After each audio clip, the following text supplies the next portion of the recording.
Los niños raros, loquitos, los que siempre tienen pataletas, los extraños, los enfermitos, son algunas de las cosas que normalmente escuchamos cuando una persona se refiere a un niño con autismo o a un niño que presenta algún trastorno de déficit de atención y hiperactividad. Hola, mi nombre es Bea Escobar y el día de hoy en Cresco, en este capítulo de la ciencia de la conciencia, vamos a estar hablando un poco acerca del autismo. El autismo es un diagnóstico que se ha puesto muy de moda en los últimos tiempos porque anteriormente no era conocido, anteriormente era solamente el niño raro, el niño enfermito, el que encerraban en una habitación y no lo dejaban, el que normalmente veíamos en las películas como todo exagerado, con movimientos fuertes, a veces que no hablaba, que no podía defenderse, millones de cosas. Y la sociedad los ha estigmatizado de una forma impresionante. Pero ¿qué hay más atrás de un diagnóstico de autismo? Primero nos vamos al diagnóstico como tal, que es una incapacidad o un problema o una dificultad a la hora de tener una socialización y a percibir estímulos externos. ¿Okay? Cuando hablo de socialización, hablo de una comunicación verbal, una comunicación afectiva. Hay diferentes grados de autismo, donde podemos tener un autismo que es 100% dependiente, donde no tiene la capacidad de poder valerse por sí mismo y siempre va a necesitar de un cuidador. Normalmente es un autismo no verbal. ¿Okay? También tenemos un autismo grado 2, semidependiente, ¿okay? Que puede llegar a desarrollar acciones por sí solos, tiene algo de comunicación, y tenemos el autismo independiente, ¿okay? Una persona que puede valerse por sí misma, tiene dificultades a la hora de comunicación, de empatizar, de la parte de mostrar o exteriorizar sentimientos, pero es una persona que puede ser insertada en la sociedad de una forma cotidiana. Incluso los últimos años hemos tenido grandes índices, sobre todo de mujeres, que han sido diagnosticadas con autismo a una edad muy tardía. ¿Por qué? Porque estamos acostumbrados a pensar de que el autismo va más relacionado a los varones y a las mujeres, como normalmente hablan antes o desarrollan algún tipo de destrezas cognitivas antes, no se les toma tan en consideración. Pero también tenemos mujeres autistas o mujeres con autismo, ¿ok? Y sobre todo se ha dado mucho ahorita de que incluso por TikTok, por Instagram, por YouTube, demasiadas mujeres que han sido diagnosticadas tarde que dicen, hubiese sido diagnosticada en mi momento, mi vida hubiese cambiado por completo porque no hubiese pasado por tantas cosas. A la hora de relacionarse, a la hora de sentirse el patito feo de la clase, y no tanto como el patito feo, sino como la persona rara del salón, ¿ok? Porque estas personas que tienen un diagnóstico tardío es porque realmente es un autismo muy leve, muy leve, que están en una sociedad insertas totalmente cotidiana. Sin embargo, tienen o están dentro del espectro, porque es un espectro. Hay autismos que sí son de librito, como solemos decir nosotros, que vamos a tener alteraciones sensoriales bastante elevadas, vamos a no tener habla, lo que es un autismo no verbal, algún retraso mental, ¿ok? Y ahí es donde podemos decir que es un autismo de librito. Pero también hay millones de otros rasgos que nosotros podemos ver, o millones de otros niveles que también tenemos que tomar en consideración. Que porque no sean esa persona que tú ves en las películas o en los programas o algo así que parece como el loquito, no. Una persona con autismo puede tener muchos matices, ¿ok? Y siempre va a ser una persona con autismo en diferentes niveles. Todo este montón de estereotipos que tenemos en nuestras cabezas es por desinformación y es algo que nosotros tenemos que visibilizar, ¿ok? En diciembre como tal, estuvimos en una cena en Navidad en la playa y vino mamá, que llegó, yo no la conocía, ella tampoco tenía ni idea de quién era yo, donde ella comienza a comentar acerca de que en el salón de su hijo llegó un niño con autismo y que el niño se autoagredía, tenía mucho aleteo, tenía una ecolalia, o sea, repetía mucho las palabras, tenía diferentes cosas. Y dice, ¿pero por qué van a retrasar los niños en la educación? Porque este niño necesita un apoyo. Yo me quedo callada, comienzo a escuchar y yo le digo, ya, y cuéntame algo, ¿por qué te perturba tanto que tu hijo conviva con una persona con autismo? No, porque su nivel académico va a ser retrasado, no van a ir tan evolucionados como de ellos deberían ir por su edad. Y yo le digo, bueno, te cuento algo. En mi opinión, yo soy kinesiólogo neuropediátrico o fisioterapeuta neuropediátrico, ¿ok? Están haciendo un favor a tu hijo. Porque la vida no es cuadrada, la vida no es perfecta y nos vamos a encontrar con diferentes cosas en la sociedad. Vamos a encontrar niños que son blancos, negros, chinos, pelirrojos y todo está perfecto, todo está normal porque somos diferentes, vivimos en una diversidad. Podemos encontrar niños con síndrome de Down, niños con parálisis cerebral en una silla de ruedas, niños con parálisis cerebral caminando con una andadera, con un bastón. Podemos encontrarnos un niño con un autismo súper severo a un autismo muy leve, ¿ok? Pero hay de todo un poco y tenemos que comenzar a ser empáticos a esto. Pero para poder ser empáticos debemos aprender a conocer. No con esto les digo que tienen que estar haciéndole diagnósticos a cuántos niños pasen por el frente, no como yo lo hago. No nada más los niños, sino que tiendo a observar. Ya yo no veo así como que, wow, no sé, qué zapatos tan espectacular. Ah, no, está caminando y tiene una retroversión y tiene la cadera así, no sé qué. Es normal. Y sobre todo me pasa también con los niños de que veo que es el tono muscular, que sí, como tiene, no sé, la pinza, cómo habla. Siempre estoy observando esas cosas porque es parte de mi carrera y mi formación. No todo el mundo va a ser de la misma manera, pero también podemos ser empáticos. El hecho de ser humanos nos permite tener empatía por las demás personas. Entonces, cuando nosotros comenzamos a ver un niño que... Hablo de niño porque realmente cuando ya es adulto, si al niño no se le toma en consideración, a un adulto mucho menos. Cuando vemos a un niño que está haciendo un berrinche, cuando vemos a un niño que está teniendo un aleteo o una ecolalia que está repitiendo mucho algo, o tenemos un niño que ante cualquier sonido se perturba, no siempre reaccionamos de la mejor manera. ¿Qué pasa con estos niños? Su nivel sensorial o la forma como ellos perciben el mundo es diferente a cómo estamos acostumbrados a creer que se debe percibir. En mi caso, yo tengo una alteración auditiva que yo sufro de hiperacusia. Mi oído es más profundo que los demás y yo puedo escuchar más cosas. En una oportunidad, yo iba caminando por una calle. De este lado teníamos una pared, de mi lado izquierdo teníamos una pared porque estaba una construcción y estaba caminando por una acera súper delgada y me pasó un camión por al lado de bomberos. Cuando me pasa el camión de bomberos, eran dos realmente. Con el todos los bomberos y la cosa terminan de pasar, yo camino como 5 metros y comienzo a temblar y se me salen las lágrimas de nada. Yo nunca había estado como atrapada porque el camión me pasó muy cerca y tenía las láminas de este lado como de aluminio de zinc y quedé como atrapada en un búnker de sonido.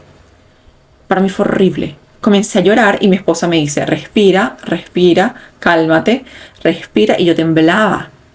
Y yo dije, wow, si yo lo tengo así, que lo mío es por una hiperacusia, imagínate una percepción sensorial alterada. Es muy común ahorita que los niños tengan la percepción sensorial alterada por diferentes factores durante su proceso de gestación y los primeros años de vida.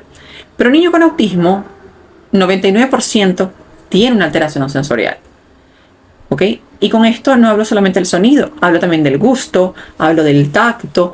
La forma en que ellos sienten es distinta. Cuando nosotros como niños, incluso nosotros como adultos, muchas veces no podemos digerir una emoción y manifestarla de una forma socialmente correcta.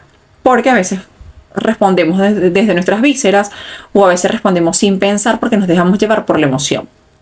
Si a un adulto le cuesta canalizar sus emociones, imagínese a un niño de 3, 4 años con una alteración del proceso sensorial. O sea, es una alteración en el canal donde tú recibes esa información y a la que tú le vas a dar una respuesta. O sea, si de por sí ese canal viene con turbulencia, imagínate la respuesta que va a salir. ¿Ok? Pasa mucho cuando tocan la arena o cuando tocan el pasto, cuando está mojado, cuando tocan cosas que son babosas, cosas que sean diferentes. Es un poco complejo para ellos, bastante complejo para ellos. Entonces, muchas veces no tienen la forma de verbalizarlos. O a veces sí hablan, pero no al inicio o hasta cierta edad, 7, 8 años, no saben cómo organizar en su mente una oración completa para que nosotros como adultos la podamos entender. Entonces ahí es donde comienzan las conductas disruptivas. Porque si no me entiendes, yo te tengo que hacer entender de alguna forma que esto me está molestando a tal punto que llega incluso a doler. ¿Ok? Entonces, o ellos lo sienten de esa forma.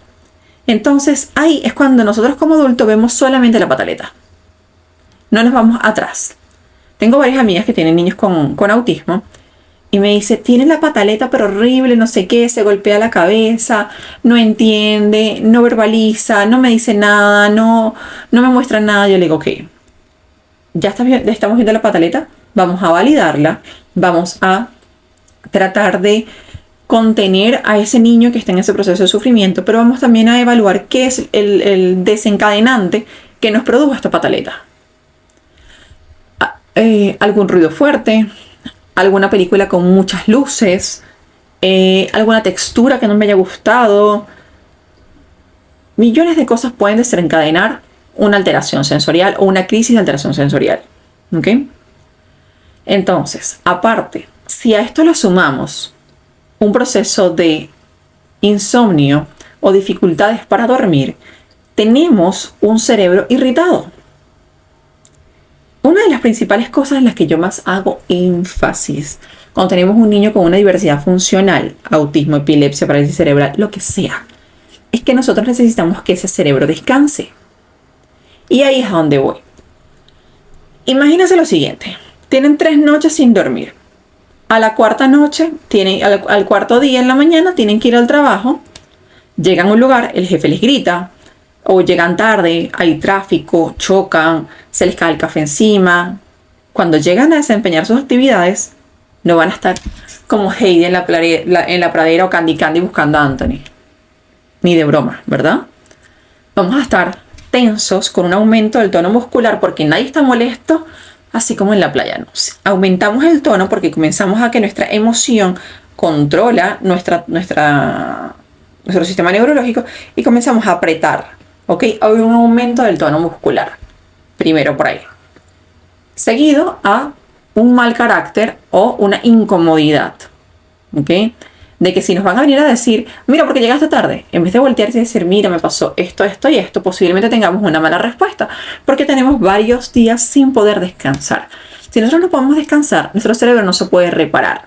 Si nuestro cerebro no se repara, va a seguir más agotado y el estrés oxidativo de nuestras células van a aumentar.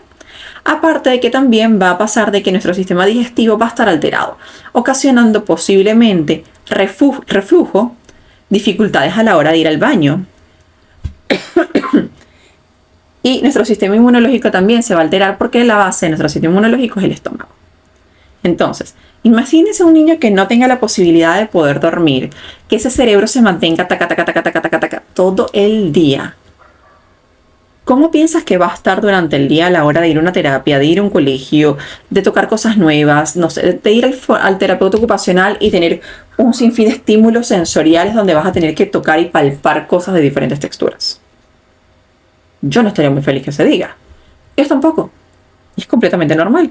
A mí me pasaba mucho que cuando venía alguno de los niños, no importa el diagnóstico, yo les solía decir a las mamás, vamos a calmarnos primero, vamos a sentarnos, vamos a esperar que se adecue, que juegue, se distraiga un poco, y me decían, bueno, pero estamos perdiendo el tiempo. Yo prefiero, de los 45 minutos que era de terapia, tener 10 minutos que de verdad estemos trabajando, porque ya se autorreguló, a tener 40 minutos de pelea. Porque no va a hacer la terapia, porque no se va a mover, porque no va a subir, porque no va a bajar, porque no nada. ¿Ok? Y ellos tienden a buscar autorregularse. ¿Cómo se autorregulan? Lo que nosotros conocemos muchas veces como una pataleta. O son buscadores de estímulos. ¿Ok? Pueden ser buscadores de estímulos, no sé. Por ejemplo, estar agarrando algo y estar haciendo movimientos de forma constante. Una pelota, un sonido, un olor, algo que a ellos les haga sentir calma y que su sistema nervioso comience a autorregularse y bajar. Entonces, niño no descansa, niño se mantiene irritado, aumenta las conductas disruptivas. Al suceder esto, obviamente va a hacer que el entorno familiar esté más a la defensiva, porque si el niño no está bien, la familia entera comienza a colapsar también, porque se retrasan los tiempos de ir a terapia, se retrasan los tiempos de ir al colegio, de que mamá tenga que hacer algo, de que posiblemente vaya a estar llorando un largo rato y eso aumenta los niveles de estrés y de ansiedad de los padres.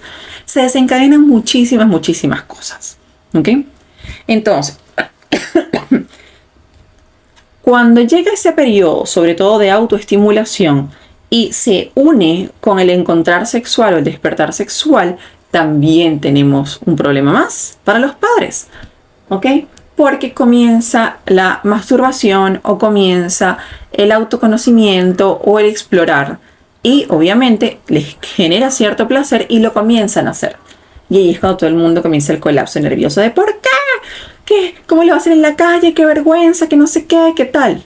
Hay que hablarlo, sobre todo por temas de que a nivel social eso es un estímulo para pedófilos, etcétera, que lo pueden estar viendo de afuera. Pero con respecto al niño y a los núcleos familiares, hay que buscar apoyo psicológico para poder trabajarlo, porque hay que hacerlo con diferentes tipos de pasos, ¿ok? Pero al final lo que él está buscando es un estímulo que lo ayude a regularse y a mantener una emoción o una sensibilidad o una sensación de calma, ¿ok? Ahora, vámonos por otro lado. Vámonos a la parte digestiva. ¿Qué pasa cuando un niño consume de forma constante azúcar, harinas, lácteos? No nada más un niño, un ser humano completamente neurotípico. Neurotípico se dice la persona cuyo sistema nervioso central o a nivel neurológico no tiene ningún tipo de alteración. Entonces, imagínese una persona neurotípica o un niño con diversidad funcional que consume estos tres agentes blancos de forma constante. Su cerebro comienza a activar una adicción, porque al final esto es como droga. El azúcar, los carbohidratos se convierten en azúcar, azúcar es azúcar, todo llega al cerebro y comienza a ser una droga que va a estar estimulando y sobreestimulando, ¿ok? Ese cerebro. Entonces, niño que no duerme, sobreestimulado por la alimentación, expuesto a tóxicos, ¿ok? Perfumes, químicos, smog, sonidos de teléfono, pantallas, que las pantallas son unos irritadores gigantes. Y si le sumamos al diagnóstico de autismo un posible diagnóstico de cuadros epilépticos, se va para arriba la crisis aún. Entonces, ¿a dónde voy con todo este montón de comorbilidades que podemos llegar a tener con un con un diagnóstico de autismo? A que nosotros tenemos que enfocarnos en empatizar como seres humanos. Si bien la familia no es directamente nuestra, pero tenemos algún niño dentro de nuestro entorno o algún adulto que esté con un diagnóstico, ¿ok? Empatizar y entender de que simplemente son personas que tienen un procesamiento sensorial diferente o tienen un proceso de ejecución de acciones distinto al nuestro. Estaba cosiendo, por eso van a ver ese corte ahí. Por otro lado, también tenemos que tomar en consideración que tenemos que buscar que el niño tenga un descanso adecuado, ¿ok? Porque cuando nosotros ayudamos a ese niño a que pueda dormir, a que pueda descansar, su cerebro va a estar constantemente reparándose, regenerándose y disminuyendo la actividad eléctrica que él tiene que tener, ¿ok? Un ejemplo fácil: ¿por qué cuando a un niño le van a hacer un electroencefalograma lo mandan a que no duerma por una cantidad de horas? Porque cuando no duerme durante una cantidad de horas, ahí es donde ese cerebro va a estar sobrecargado a nivel de estímulos, y cuando vayamos a hacer el electro, cualquier cosa puede desencadenar alguna crisis de algo, que es lo que se está buscando ver. Pasa exactamente lo mismo con los niños, que pasan durante todo el día irritados, no duermen bien, en la noche no tienen un descanso real, no tienen un sueño reparador, y durante el siguiente día vamos a tener estas crisis, ¿ok? Bien sea crisis de conductas disruptivas, alguna crisis sensorial, y ahí es donde nosotros tenemos que trabajar al máximo el tener rutinas de sueño lo más adecuadas posibles. Yo como fisioterapeuta trato de hacer el énfasis en disminución de las pantallas o algún tipo de rutina con los padres previo que vaya preparando al niño, porque de por sí un niño con autismo necesita rutinas, porque cuando no tiene rutinas su cerebro se altera, porque el hecho de no conocer cosas o de no saber qué va a pasar próximamente, esa incertidumbre causa estragos en su día a día. Entonces, tener rutinas. Amo las flashcards, ¿ok? Amo cuando utilizan las flashcards para mostrarles todo lo que tienen que hacer. Yo soy muy visual. Me encanta tener la flashcard con los niños para que puedan ver esa rutina. Hay diferentes tipos de terapia. ¿okay? Que las pueden utilizar, las pueden trabajar con los psicopedagogos y con los terapeutas ocupacionales.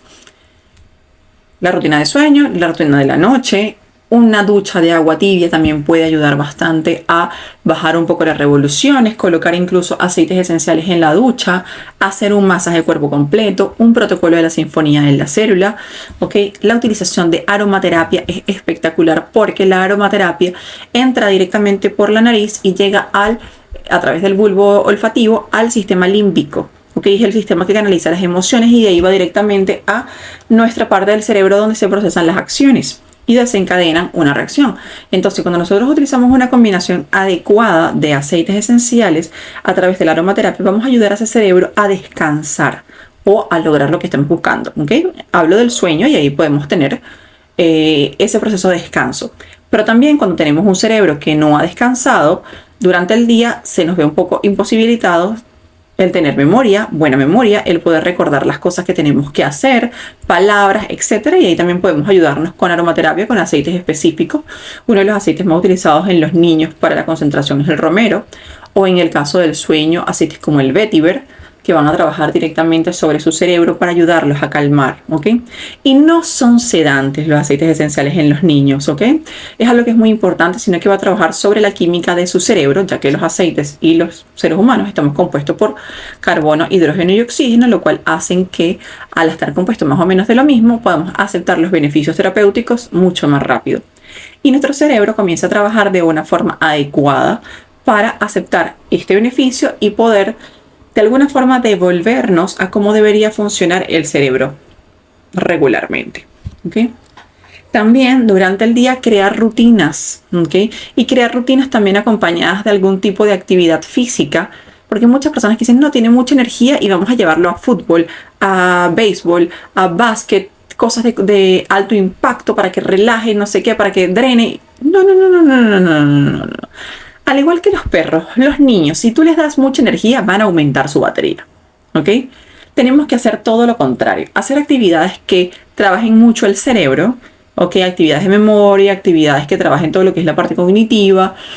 Y también actividades que nos ayuden a crearles a ellos alguna herramienta o a enseñarles alguna herramienta que los ayude a calmarse. Yoga, pilates, actividades sensoriales que los ayuden a autorregularse. Yo solía trabajar mucho, por ejemplo, no sé, póngale un ejemplo, vamos a trabajar pinza. ¿Okay? Vamos a trabajar pinza. Ellos tenían que hacer esto y muchas veces se le dificulta porque en oportunidades viene con una disminución o un aumento del tono muscular, ¿okay? Por alguna otra secuela de algo más. Entonces, si tiene una disminución del tono muscular, él apretaría hacer esto.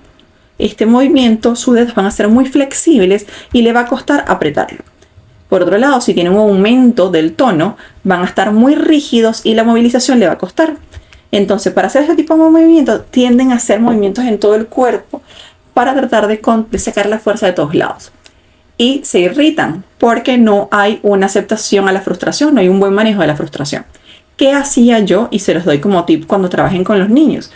Una caja de arena, una caja de pelotas, que ellos puedan estar moviendo los pies, o la que más amo, son de estas pesas para correr, colocársela una pesa de cada lado. ¿Por qué? Porque la pesa te ancla y a ellos el anclar se les da como una sensación de seguridad. ¿Okay? Entonces yo los colocaba, les anclaba o les ponía algo, actividad que hicieran en los pies, casi siempre anclados, y los ponía a hacer cosas. Seleccionar cosas, hacer trabajos manuales, porque lo que estaba trabajando al mismo tiempo era la parte cognitiva, de poder autorregular, calmar y poder también trabajar en algo de una forma eficiente. Pero bueno, este tema puede durar millones de horas porque yo lo amo. Me encanta trabajar con niños con déficit de atención, hiperactividad y autismo. Es un tema que da para muchísima tela y me gusta mucho porque el impactar la vida de personas a través de este tema, de poder ayudarlos, cuando vivieron tantos años fuera de la sociedad, de alguna forma, por así decirlo, porque estaban estigmatizados, que el niño con autismo, y ahora que los medican y tienen una cantidad de medicación que hoy los detesto de verdad, porque cuando los medicamos no estamos disminuyendo algo, estamos sedando algo. ¿Okay? Es como cuando ponemos la morfina. La persona quita el dolor, pero no quita la causa que genera el dolor. Pasa lo mismo con la medicación. ¿Okay? Sedamos a la persona para que esto no suceda. Diferente cuando utilizamos los aceites esenciales, que ayudamos al cerebro a funcionar de la forma como debería, y podemos generar e incluso podemos instaurar nuevos patrones neurológicos en diferentes necesidades. ¿Okay? Por eso prefiero 1000 veces trabajar a los niños con los aceites esenciales. Ya se me fue la idea que estaba hablando, que les decía que este tema da para muchísimas cosas.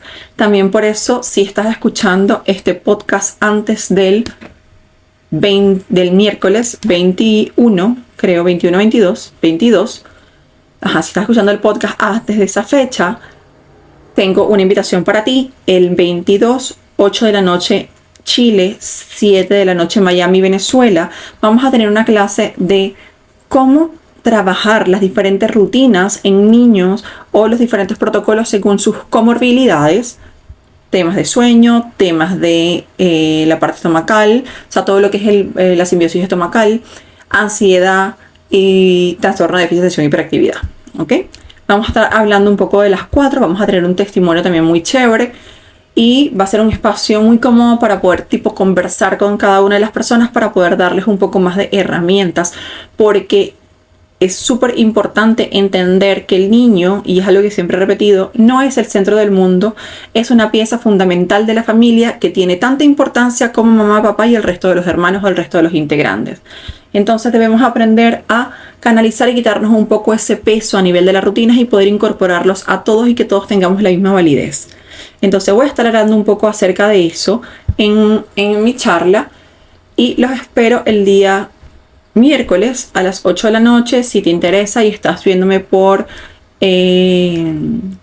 Spotify, escríbeme @ft de fisioterapeuta, ftba escobar, o @purpose.life._, y te guardo un cupo porque de verdad va a estar muy nutritiva la clase y es un tema que me apasiona demasiado, porque de por sí es mi especialidad, y poder unir mis dos pasiones juntas es algo que para mí me llena demasiado de alegría y me encanta, porque he impactado tantas vidas de papás que tienen diagnósticos de niños con diversidad funcional a través de los aceites, que es algo simplemente que para mí lo es todo.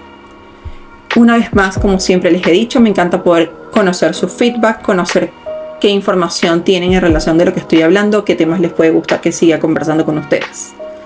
Espero sus comentarios y, como siempre les digo, hagamos de este espacio un espacio con propósito.